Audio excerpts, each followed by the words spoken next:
नमस्कार मंडळी, आणखी एका नवीन व्हिडिओमध्ये मी मनीषा डोके सर्वांचं स्वागत करते. तर मी इथं काय केलं आहे, 1 वाटी भरून बेसन पीठ घेतले आणि त्यामध्ये काय केलं, तिखट टाकलं, मीठ टाकलं आणि हळद टाकली आहे.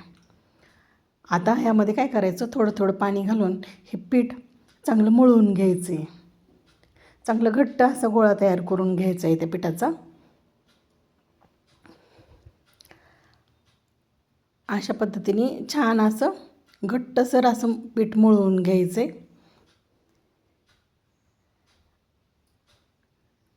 बेसन पिठाचा छान असा गोळा तयार करून घेतला आहे मी.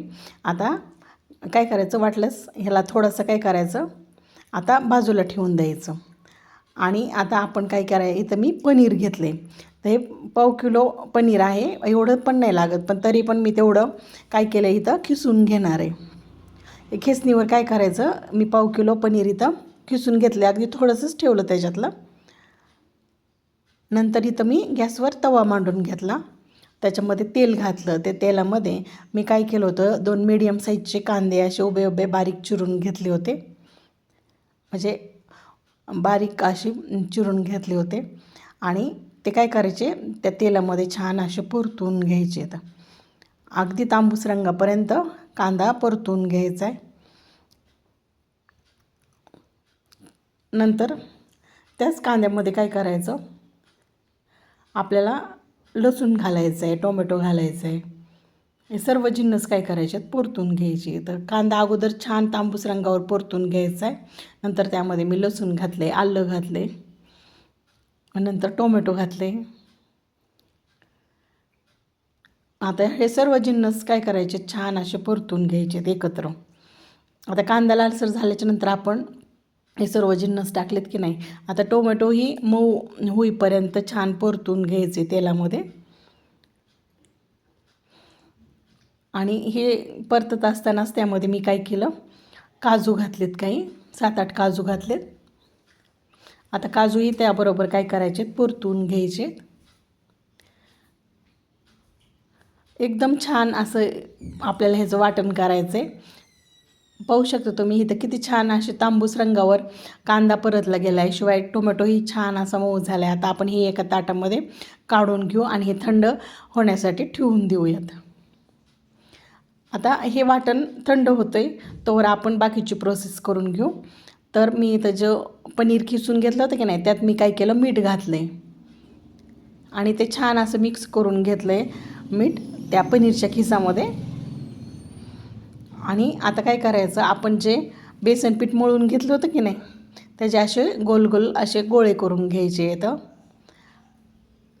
आणि ते छान तेलामध्ये बुडवून त्याची थोडी लाटी लाटून घ्यायची. अशी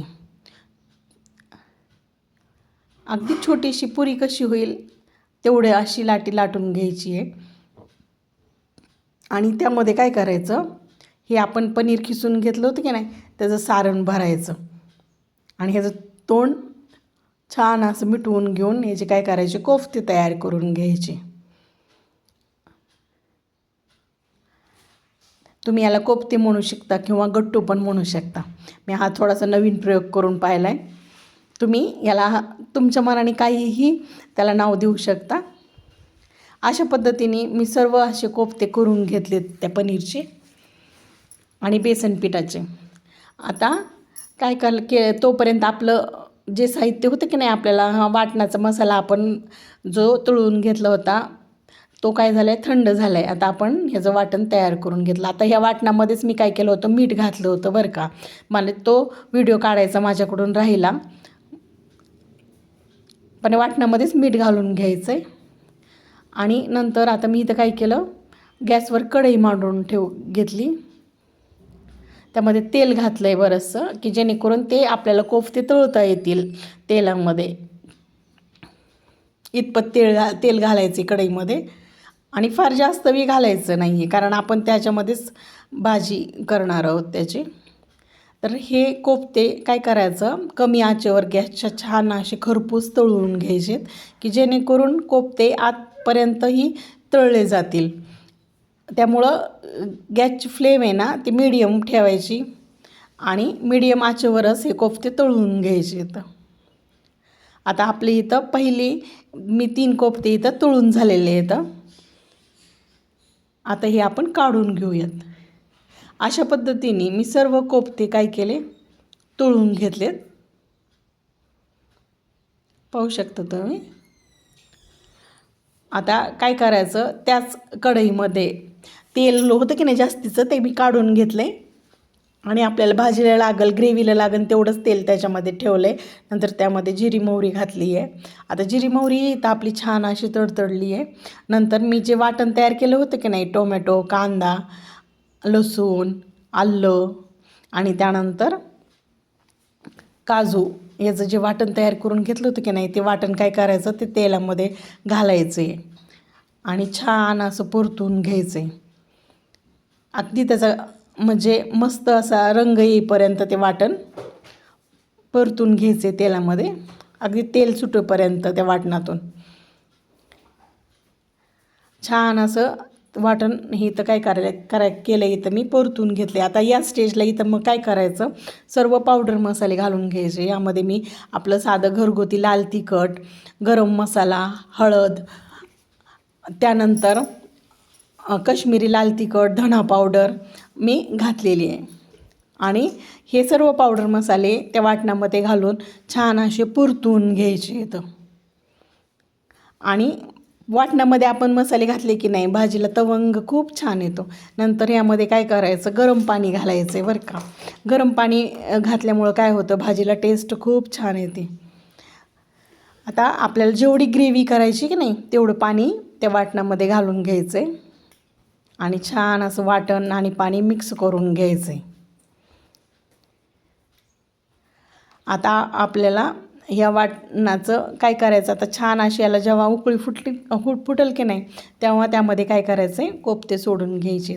आता आपली इथं आपल्याला हवी तेवढी आपण इथं ग्रेव्ही तयार केलेली आहे.